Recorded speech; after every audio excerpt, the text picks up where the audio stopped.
I was standing in my garage when the phone rang. It was my dad. We hadn't talked in a while, but Thanksgiving was a couple of weeks away, and I figured he was calling about plans. His tone was upbeat, almost too cheerful, like he was trying too hard. "Hey son, about Thanksgiving this year. Your mom and I were thinking of keeping it simple, just adults." At first I didn't catch the angle. I chuckled, figuring it was just one of those grown-up things. "All right, so no kids at all?" He hesitated. That pause told me everything. "Well, no, not exactly. Your brother and Olivia are coming, with the girls." My stomach dropped. I could feel my pulse pick up. "So? Just my kids aren't invited?" He cleared his throat. "You know how Cole and Ava can be. Real handful, loud. And your mom's nerves aren't what they used to be." I felt my jaw tighten. "They're just kids, Dad. 8 and 5, not criminals." "It's nothing personal, Kyle," he said, sounding more annoyed now. "We're just aiming for a quiet dinner." "Funny," I said, my voice sharp now. "You've never missed Maddie's ballet or Olivia's girls' birthdays, but you haven't seen Cole's t-ball game or Ava's art show once." "We're not going to fight about this," he cut in. "You and Heather are still invited, of course." I couldn't believe what I was hearing. They wanted me there, but not the two people I'd give my life for? "No, Dad. If my kids aren't welcome, I'm not coming." There was a pause, then a long sigh. "Suit yourself." Click. I stood there staring at my phone. Just like that, I was out. And worse, my kids were cast aside like noise at a dinner party. That night, I watched Cole and Ava building a fort in the living room, completely unaware that their grandparents had just written them off. The sound of their laughter, the way Ava's eyes sparkled as she handed Cole a pillow to prop up the side, made my chest tighten. They were so innocent, so full of joy. I couldn't understand how anyone could turn their back on that. "Where are you listening from today?" I couldn't sleep. I kept replaying every moment in my head, every time I bent over backward for my parents, thinking I was doing the right thing, all while my brother Nate got praised for doing the bare minimum. I was the one who picked up the phone at 3 a.m. when their cable box froze. I was the one who drove out to fix their printer when it jammed. And for what? To be ignored when it mattered? To be told that my kids, my flesh and blood, weren't welcome at the table? The next morning, my phone buzzed. It was a text from Nate. "Heard you're making a scene about Thanksgiving. Why do you always have to turn things into drama?" I didn't even hesitate. I typed back, "They uninvited my kids, Nate, not yours. Think about that." He replied in less than a minute. "They just want peace, man. Your kids are a lot sometimes." That was it. That crossed the line. I slammed my phone down, my fists clenched at my sides. I stopped replying. I stopped doing all of it. The constant favors, the errands, the late-night troubleshooting. I wasn't their personal handyman anymore. And I wasn't about to keep pretending everything was fine when they kept treating me like I was their backup plan. Over the next week, I ignored 9 calls, 4 voicemails, and 7 texts. Every time the phone rang, I let it go to voicemail. Each missed call felt like a little more space between me and the people who were supposed to be my family. Then, Dad called again. His tone was so normal, so casual, like nothing had happened. "Your mom wants to know if you can swing by this weekend and help with the lights." I didn't even pause. No hesitation, no excuse, just no. There was a silence on the other end, almost like he couldn't believe what he was hearing. Then a sharp, "What? No, I'm not coming." I could practically hear the shock in his voice. They weren't used to me drawing lines. They were used to me saying yes, to me always bending to their will. And I knew, deep down, that this wasn't really about Thanksgiving anymore. It was about finally calling their bluff, finally standing up for my family, for my kids. I could feel the pressure easing, piece by piece. But I also knew I was in for a fight. And this time, I was ready. A week before Thanksgiving, Mom called again. Her voice was lighter this time, like she was trying to smooth things over, to make it all feel like nothing had happened. "We'd really like to see you and Heather, just you two. Let's keep it civil, okay?" I didn't even let her finish. I reminded her again, the same way I had the first time. "I'm not showing up anywhere my kids aren't welcome." She sighed, exasperated. "Why are you making this harder than it needs to be?" The call ended, but it didn't stop there. That night, Dad tried calling too. I didn't answer. I wasn't in the mood for their games anymore. But the next morning, I got a strange email. It was from my credit card provider, saying they'd tried to use my card, and it had been declined. I forgot they were still authorized users on my account. I had added them years ago during Dad's surgery recovery. At the time, I thought I was just helping out. I hadn't thought about it since. But now, seeing that notification, a sick feeling curled in my stomach. I had to know. I called, straight to the point. I asked, "Were you trying to use my card?" Mom didn't even sound guilty. "Well, yes," she said, like it was no big deal. "It's not like you can't afford it." My blood went cold. "You've been using my card this whole time?" She didn't flinch. "It's just groceries and gas," she said. "Nothing crazy. We thought it was understood." The audacity, the absolute nerve. "You thought I wouldn't notice," I said, trying to keep my voice steady, but it was hard. She scoffed. "We raised you, fed you. You owe us." I felt my hands shaking. This was it. This was the moment everything changed. I hung up, logged in, and removed them from the account. Then, I canceled the card and set up a new one. I was done. The next day, I got a text from Nate. "What on earth, Kyle? You cut them off?" I didn't even have to think about it. I shot back. "You mean stop them from stealing?" He didn't reply. I don't know if I felt more disgusted by what they'd done or how easily they justified it. The words that came out of Mom's mouth, like it was a simple misunderstanding, like I was being unreasonable, stuck with me. But there was something else, too, a quiet relief that settled over me, deeper than I expected. I felt free. For the first time in a long time, I wasn't just their son. I wasn't their backup. I wasn't the one who always picked up the pieces. It felt like I had finally stepped free. Thanksgiving morning came and went. While they were setting the table for their quiet dinner, I was flipping pancakes with my wife and kids, laughing, the smell of butter and syrup filling the kitchen. The radio played in the background, and Cole and Ava were running around in their pajamas, high on the joy of the day. The whole house was alive, full of warmth and noise. It was the best Thanksgiving I'd had in years. Then the phone rang. Mom. I stared at the screen for a moment, the old reflex to answer fighting with the new reality. I let it go to voicemail. She called again. I hesitated, but then I picked up. "What?" I said, my voice flat. "Did you cancel the card?" she barked. "Yeah," I said, calm as could be. No need to explain myself, no need to argue. I wasn't that guy anymore. "You ungrateful little—" "No," I cut her off. "You crossed a line, and now I'm done." There was a silence on the other end, and I could almost see her, mouth hanging open, processing what I'd just said. Then she snapped, "You'll regret this." "No," I replied, my voice steady, firm. "You will." I ended the call without another word, just like that. No more guilt, no more playing by their rules. I didn't look back. Heather came over, handing me a fresh plate of pancakes, her smile soft but knowing. She didn't need to ask if I was okay. She could feel it too, the tension easing, the space between us and them growing wider.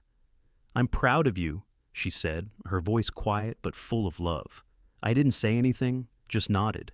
I didn't need to explain it. I'd made my choice, and for the first time in a long time, I felt like I was doing the right thing. We went on with our day, surrounded by the kids, the mess of pancakes and syrup, the joy that had been missing for too long. It felt like a victory. 2 weeks later, I got a letter in the mail, legal stationery. I stared at it for a second, the feeling in my gut turning cold before I even opened it. The return address confirmed what I already knew. My parents. They were trying to bill me for raising me. No joke. I ripped the envelope open and unfolded the letter. It was a list of back expenses, clothes, medical bills, food, school supplies, going all the way back to 1992. The total, $92,500. I stood there, my jaw clenched, staring at the number in disbelief. Then I started laughing. A quick, hard laugh that didn't feel like me. It felt more like something breaking. Heather came into the room, her eyes narrowing when she saw me holding the letter. "They've actually lost their minds," I told her, shaking my head. She took the letter from me, read it quickly, then looked up, her face a mix of disbelief and anger. "Are they serious?"